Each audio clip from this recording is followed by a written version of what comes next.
Hello, this is Witch Nikki. I wanted to talk about this book because this is the book that is being the most helpful. It tells a lot in the front,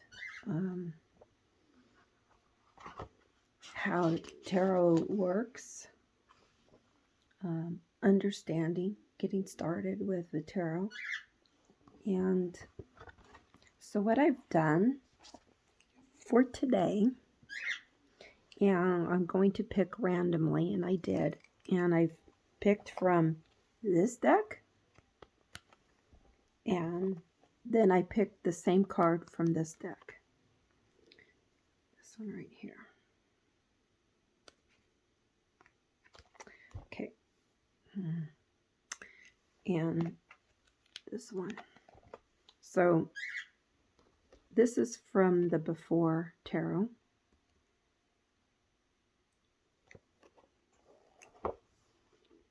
And I have a book set up. And this is from the other deck. This is how they look on their designs on this side. And then this is how they look here. They're pretty much the same. You're going to see that on this one, though, the hand is receiving and one is kind of giving. Okay, and this one, the hand has received. And it will make more sense once I read about this.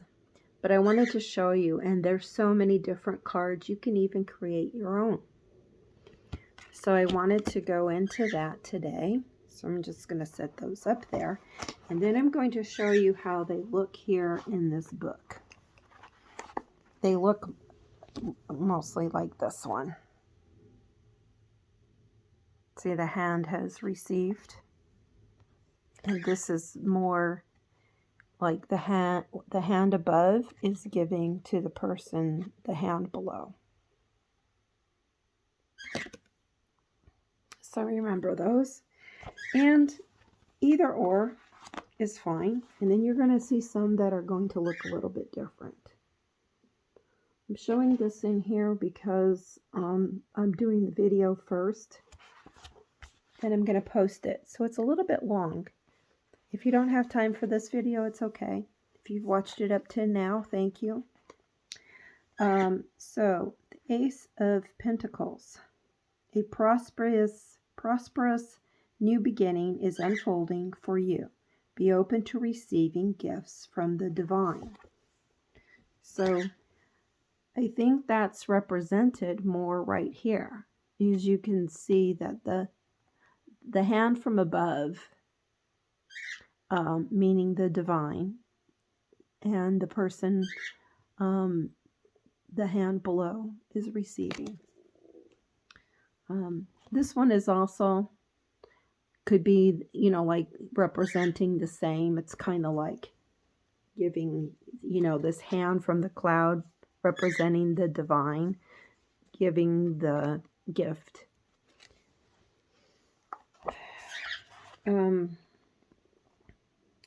Upright key meanings: new beginnings, abundance.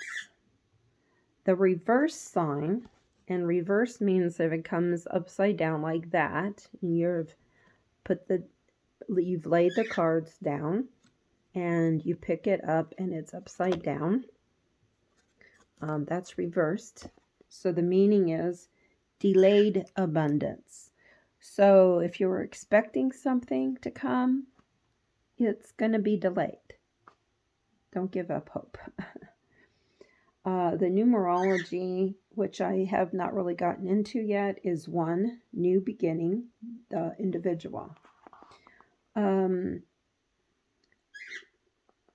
Ace of Pentacles bears the gift of a new beginning, rooted in element of the earth. Here we see the hand of the divine reaching through the clouds to offer a golden coin with a pentacle on it. Beneath the coin, there is a beautiful garden with lush flowers blooming, a symbol of great abundance and prosperity. Here in the garden, you have everything you need to ensure success. Take what you need as you venture beyond the floor archway and out into the world, trusting that you have planted seeds that will take root and ground you through any of life's challenges. Okay, it's all right here. 5 minutes. I'm going to read the one about personal and spiritual because that's where what affects me the most. For me, I don't really read the love and romance ones. I'm just not into that. It also has career and money, but personal and spiritual. You are following a new path of self-care and wellness that leads to vibrant health. Keep an eye out for new opportunities to create stability and wealth, such as an inheritance or generous gift. So that's right in here. So you can choose which ones best relate to you. That's kind of what I do. Or you can just do a general reading. Love and romance, career and money. And then, of course, the reversed one. Reflect. What gift is being presented by the Ace of Pentacles? So that's just how this book works. How easy it is. Once again, Stephanie Caponi. And I really suggest this for your own personal library or as a gift for somebody who might be getting into tarot reading. It's very, very educational. Yesterday, in one of my group therapies, there was a woman who was Wiccan in the past.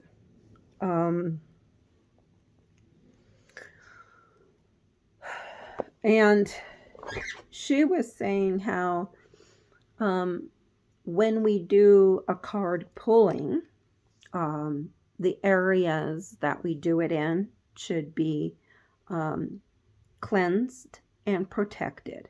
Now, I don't mean with Windex and whatever. I mean, clear the area of negativity. Ooh, what's wrong with me today? And protect that space, that whatever comes into this space is going to remain here, and whatever's done here is going to stay here and then depart peacefully. Okay, because when you're calling on answers from the universe, you might get quite a few visitors coming. So this is why, and I mentioned, I never take my cards out of the room to do a pulling. In fact, they've never been out of here. I want to show you this case that I purchased a long time ago at a thrift shop. It's probably a couple of bucks. It's a wooden case, and it's really nice. It's got real leather straps and a little metal thing here. It didn't have a lock, thank goodness, because I probably would have had to wreck the lock and the whole thing to get out. It's okay. Nobody comes in my room except me. Sometimes my granddaughter, but she knows not to get into my stuff. And if ever I'm doing a card reading, I let her know when she knocks at the door. I say, hey, just give me a minute. Because I don't want her coming in to this area where I'm doing my spiritual work. Because it's sacred, and I just kind of want to finish doing what I'm doing, and then I'll come out and talk to her. Now I was thinking about decorating this. It's kind of torn apart, but this was old when I got it, and it's been like that. But I kind of want to cover this with something, and I don't know for sure what I want to cover it with. And I don't know if I want to paint something on it. I'm just kind of thinking about that kind of stuff right now. Anyways, right now what I'm doing is for educational purposes only. I'm not reading the cards. I'm just explaining what these meanings are. And I've pulled them actually to review this book a little bit further and how it works for me, and what a great choice this was. I was really being directed strongly to get this book, and I'm glad that it worked out, because sometimes you don't know what you're going to get. But she doesn't put any kind of like examples, like if you did this and if you did that. No, she just straight out explains what these cards mean. And that's very helpful. In the dream book, no. I don't like that you're putting these examples, really. That this guy's put these examples, like, for an example. Oh my God. I just can't get out of my head. One of the examples for Trump, if females dream about Trump becoming their gynecologist and having, for example, and having an appointment at his mansion. Oh, cringe. Ooh. So anyways, once I would get one of these, kind of like a beginner. This one pretty much goes with this book. Not exactly. She didn't create this. But, I mean, when she talks about the cards, they look a lot like this one here, which is, you know, guidance of fate, I suppose. This here. They look mostly like this, or like this too. Enough that you would know. It's okay if the pictures are a little bit different, because the artists are going to render them how they feel. Then once you've learned how to read cards, then I would go out and get some tarot cards that express you. Or if you're feeling confident, get some a good pack of what do you call it, index cards, or, you know, just plain ones.